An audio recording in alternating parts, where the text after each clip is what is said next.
Patuloy ang ginagawang renovation sa Aroma Tondo, Manila, na kamakailan ay nagkaroon ng malawakang sunog.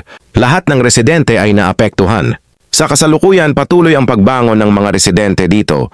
Nagpapasalamat sila sa lahat ng mga nagpaabot ng tulong at sa LGUs.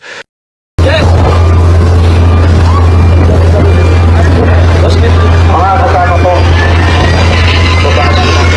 ipag po tayo sa kabilang side para doon para natin.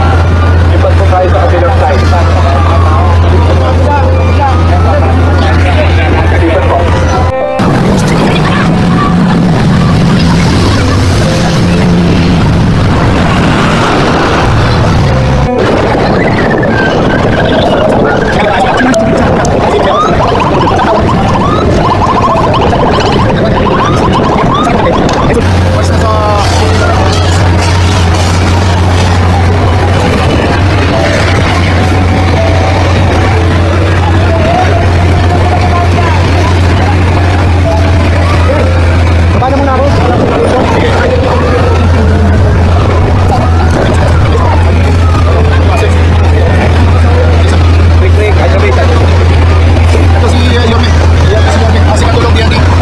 Asik ang tulong DMD.